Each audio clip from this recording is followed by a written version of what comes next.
Naomi Reed stepped off the city bus just as the bell tower above Cresthill Prep struck 8. She tightened her grip on the frayed straps of her worn-out canvas backpack, her sneakers brushing over the polished stone steps that led into the elite private school. Students swarmed past her, their uniforms crisp, their laughter rehearsed. The marble pillars of the entryway rose like monuments to old money, and everything about the place smelled like privilege, like cologne and clean shoes. And secrets whispered into the right ears. Naomi walked with her chin high and her eyes down, not because she was afraid, because she was watching, always watching. She noted the boys whose shoes were shined brightly, the girls whose lip gloss matched their notebooks, the teachers whose smiles didn't reach their eyes. Cresthill Prep didn't need metal detectors or hall monitors. It had something more powerful: reputation, and the unspoken rule that the powerful were never questioned. She moved through the crowd like a shadow, invisible and untouchable, or so she hoped.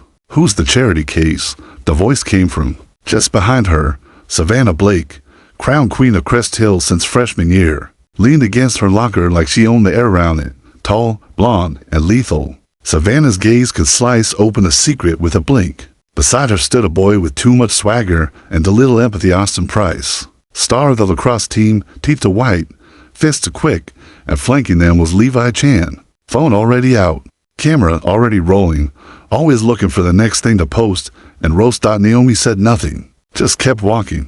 "Oh, come on," Levi smirked. "Say something. Tell us about the Goodwill clearance rack you raided this morning." Naomi didn't flinch, didn't pause, didn't react.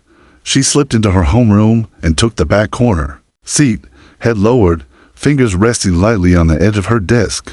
Her calm unnerved them more than any comeback ever could.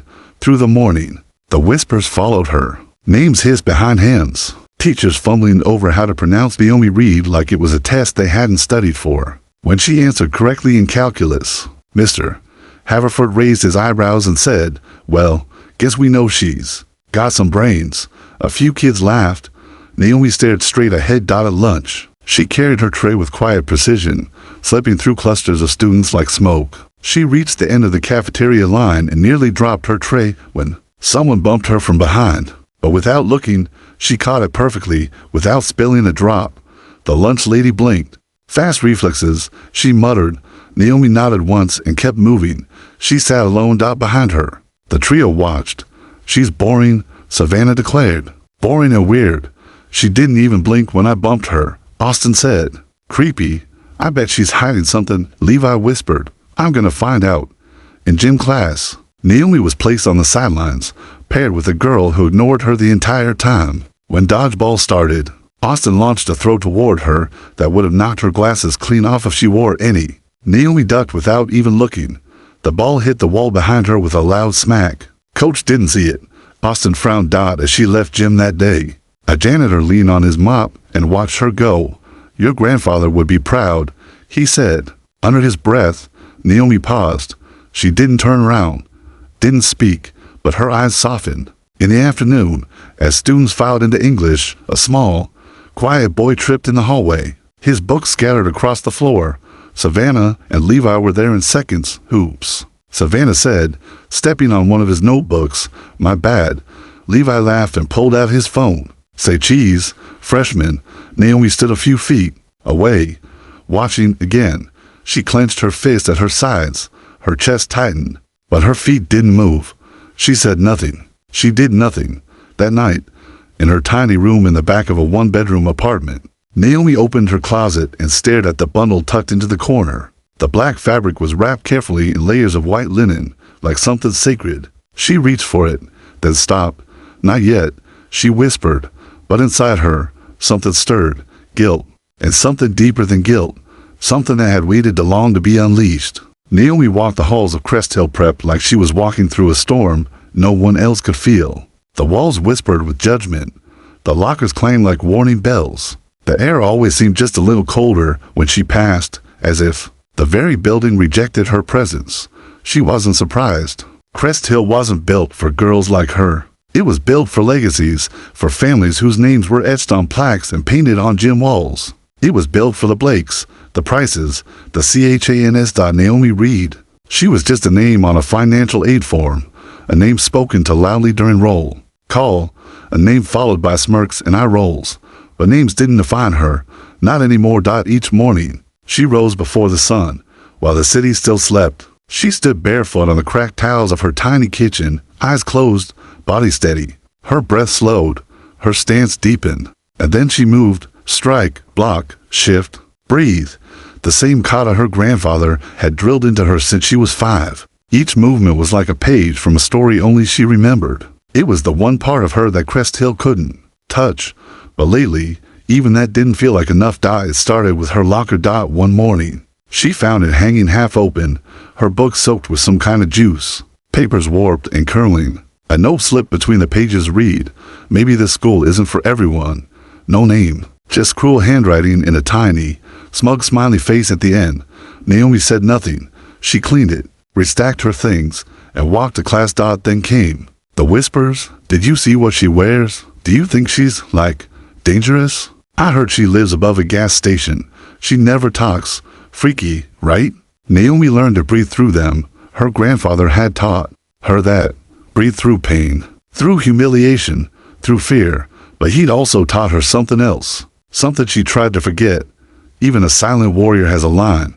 That line got thinner every day. A week after the locker incident, she found herself at the edge of the school courtyard during lunch, trying to read beneath a tree whose shade offered momentary protection from the stairs. She had barely opened her book when a shadow fell across the page.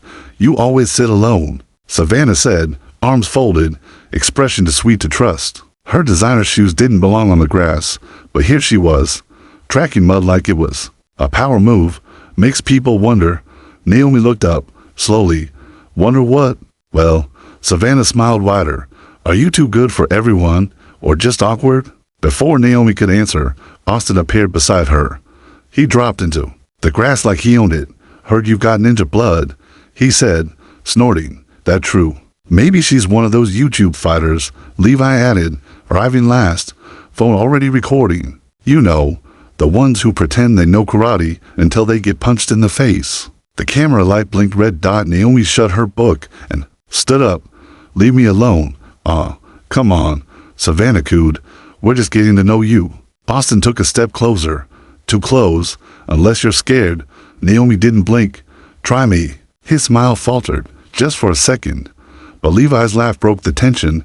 Look at that. They'll miss pressure cooker. They left her alone that day, but the next was worse. In gym class, Coach Thompson called for paired sparring drills. Light contact only, he said, not bothering to check who actually followed the rule. Naomi was left without a partner. As usual, Coach sighed. Price, take Reed. Austin grinned like he'd just been handed a new toy. On the mat, Naomi stood calm, composed. She'd done this 1,000 times, but not like this, not with phones. Filming, not with a smirking boy across from her whispering, bet you cry when I drop you. Coach blew the whistle. Austin lunged. Naomi stepped back, shifted, dodged, blocked. She didn't strike. Austin missed, stumbled, caught himself, laughed.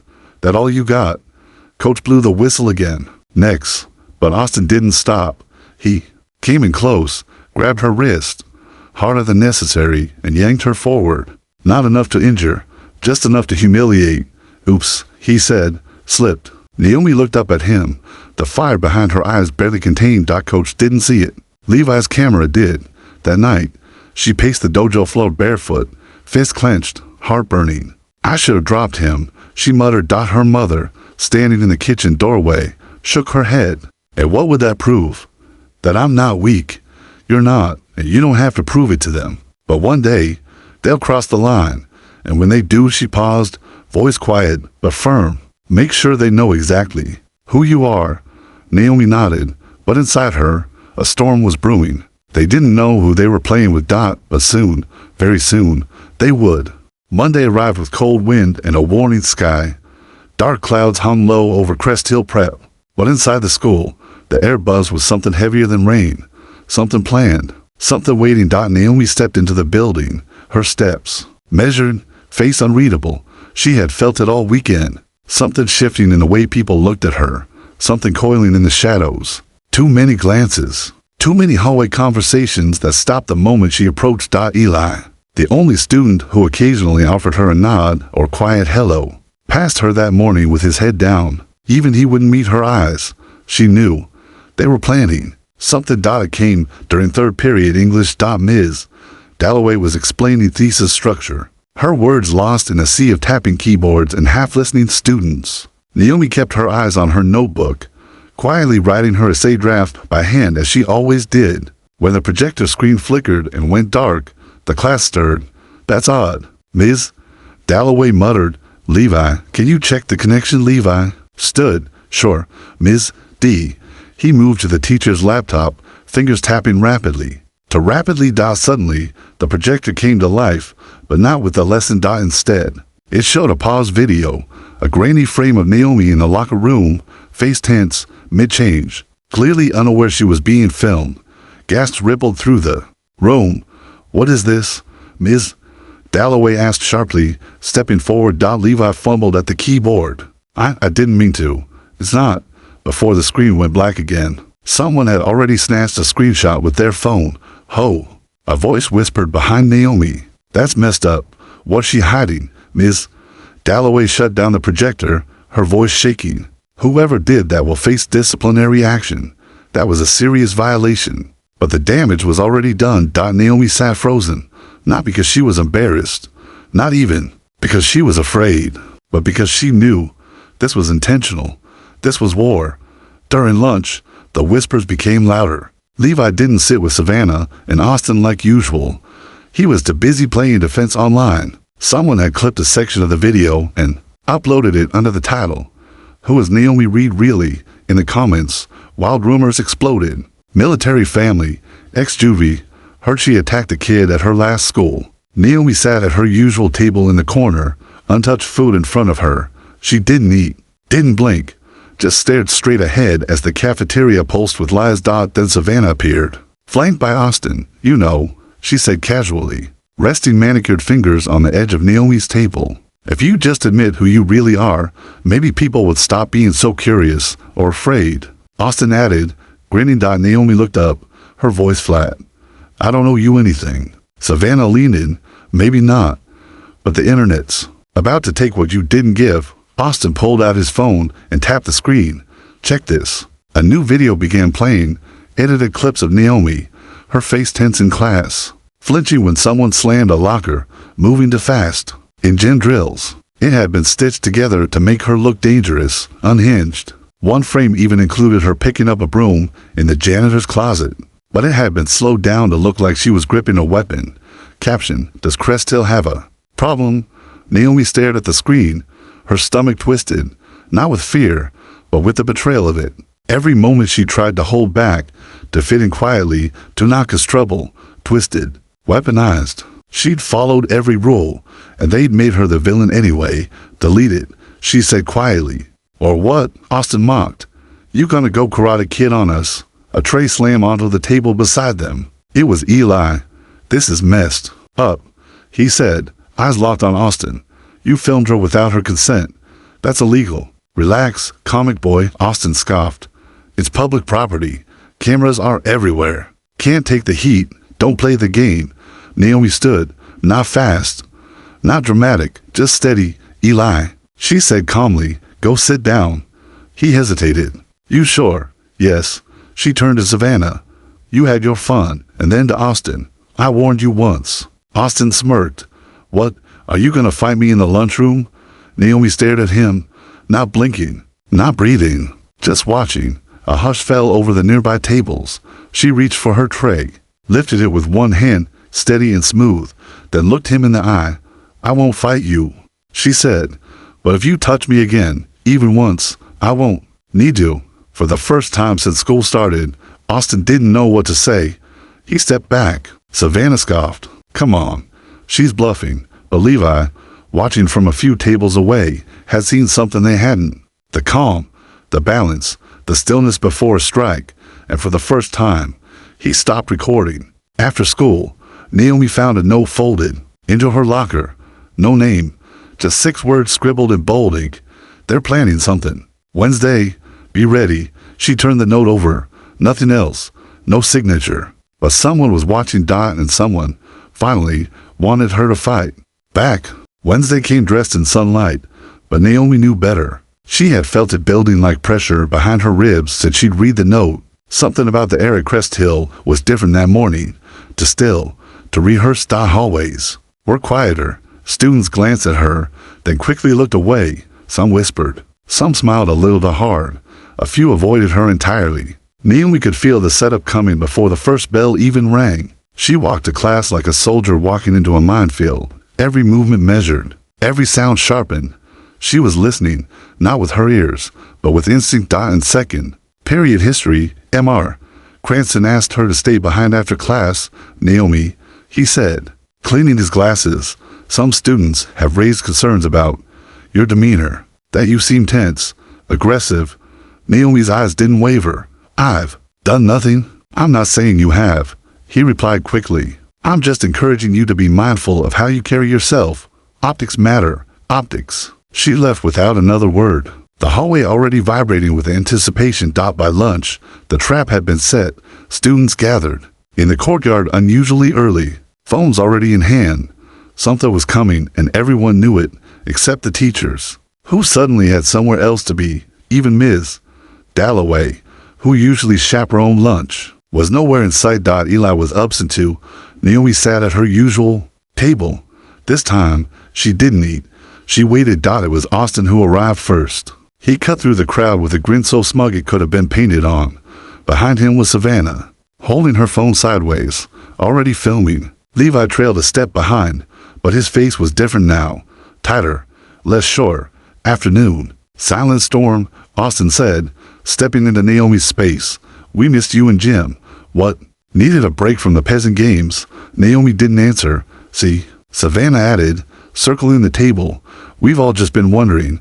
Who are you, really? Austin reached out and knocked her backpack to the ground. Naomi still didn't move.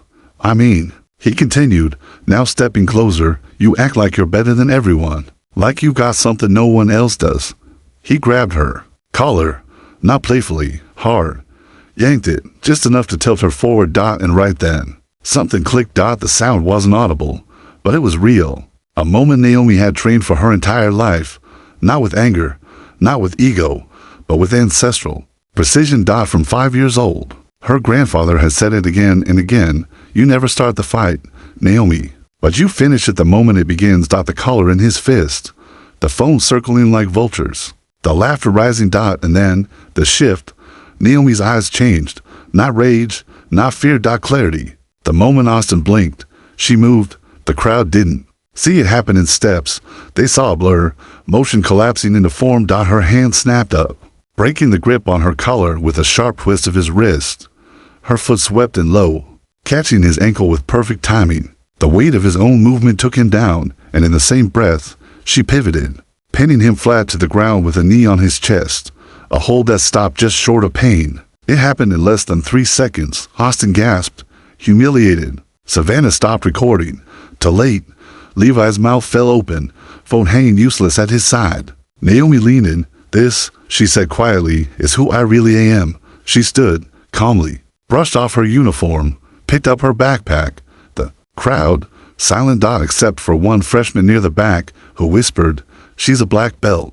Austin stayed on the ground longer than necessary, because even he didn't know what had just happened. Naomi walked straight to the front office without waiting for the aftermath. She knew what was coming, and she would face it, not with fists, with proof, because the moment her collar was grabbed, their masks had fallen, and she was done being the only one who played by the rules.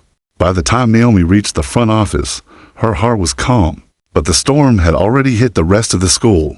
The video had been posted within minutes. It wasn't just a clip this time. It was the entire moment. The grip, the takedown, the silence that followed. Captioned simply, she warned him. By the end of the lunch period, it had already been viewed 6,000 times across 3 platforms. Students watched it under desks, teachers pretended not to notice, and parents were texting the school within the hour. But Cresthill wasn't worried about the truth. They were worried about their image.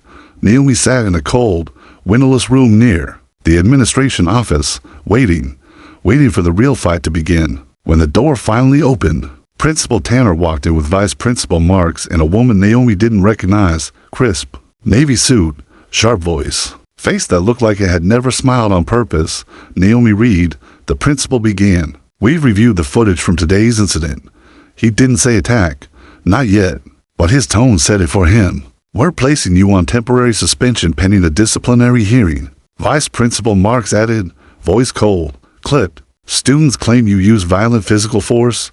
Naomi sat still. Are you referring to the footage? That shows him grabbing me first. The woman in the navy suit interrupted. This isn't about who started it. It's about escalation. You used trained techniques on an untrained student. He assaulted me, Naomi replied evenly. I neutralized it, then walked away. The woman adjusted her papers. You could have seriously injured him. I didn't. Intent doesn't matter here, Principal Tanner said. Perception does, and right now. Many parents are asking if Cresthill is safe with you here. Naomi's hands curled into fists beneath the table. Not from anger, from recognition. This wasn't just a school meeting. This was the same old trick. Make the victim look like the threat. Silence the truth behind polished smiles and clean policy statements. Do I get a chance to present evidence? She asked. At the hearing, Marks replied. Friday morning, bring a guardian. They handed her the formal letter, printed, signed, sealed like a legal threat in plain paper. She read it twice, not for clarity, but to feel the weight of the language they used.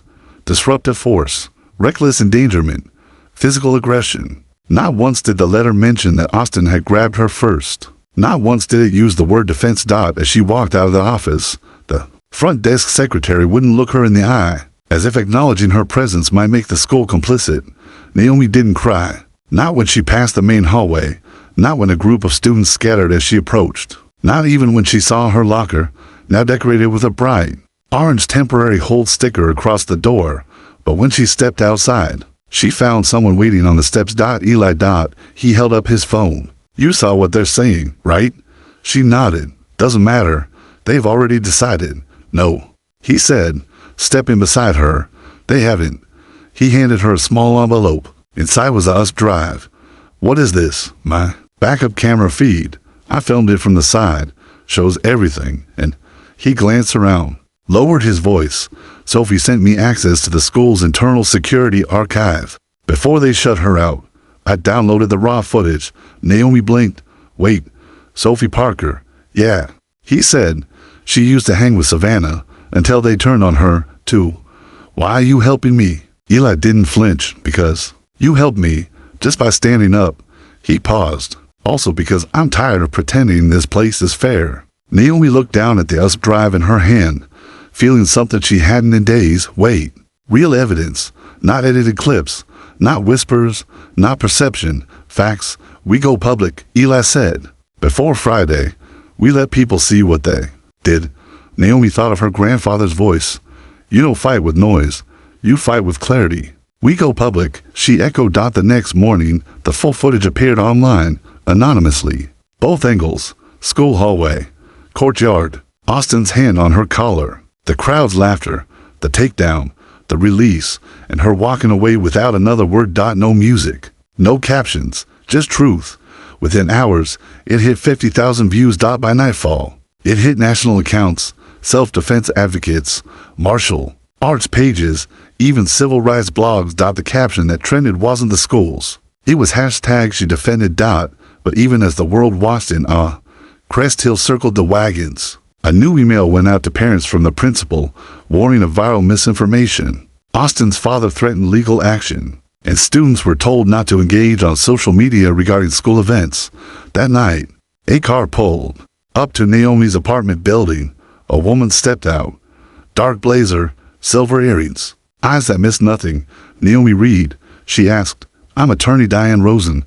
You don't know me, but your story reached the right people. Naomi's mother stepped outside, cautious but curious. I'd like to represent your daughter, pro bono, Diane continued, because this isn't just about a hallway, it's about a system. Naomi looked at the lawyer. Then at her mother. Then down at her belt, tucked quietly under her jacket. Then let's fight the system, she said, but this time, with everything. Friday dawned with storm clouds over Cresthill Prep. Not the metaphorical kind, real ones. Heavy, black, looming low like the sky itself was watching. Naomi Reed stood in front of the mirror in her bedroom, her navy blazer buttoned, her collar crisp. She wore no makeup, no jewelry, no pretense, her hands steady, her eyes steel. Tucked beneath her blazer, hidden from sight, was a worn black belt tied snug around her waist. It didn't need to be seen to remind her who she was. Her mother placed a hand on her shoulder. "You ready?" Naomi nodded. "I've been ready since the first time they ignored me." They arrived at Cresthill to find the media already there. News vans, reporters, parents with signs, some shouting for her removal, others holding up printed hashtags, hashtag she defended and hashtag justice for Naomi. It was no longer just a school hearing. It had become a stage, a reckoning. Inside the building, the mood was colder.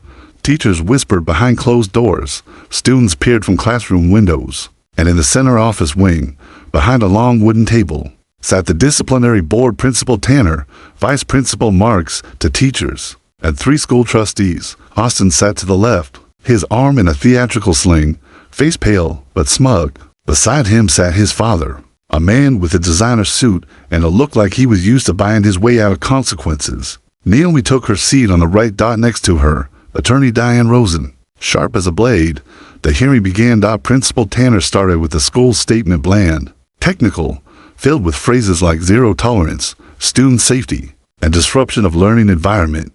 He never once said assault. Austin was called to speak next. He leaned into his victim act like it was second nature. "I was just trying to talk to her," he said. "She flipped. I don't know martial arts. I could have been hurt." His voice even cracked for effect. Naomi watched him quietly, arms folded, as he lied with the ease of someone who'd never faced consequences. Then came the videos. Diane Rosen stood. "We'd like to submit new evidence. Full, unedited footage from school security cameras and a secondary student angle." Marks tried to object. "We've already reviewed. You've reviewed edited versions." Diane cut in, crisp. "This is the truth." The lights dimmed. The projector flickered to life. The room watched in silence as the screen told the story that words couldn't. Austin grabbing Naomi's collar, the crowd circling, the phones recording, the takedown quick, efficient, precise. Then Naomi walking away, calm, not a single punch thrown, not a single threat made. When the lights came back on, no one moved. Diane spoke into the quiet. "That's not violence. That's control. That's training.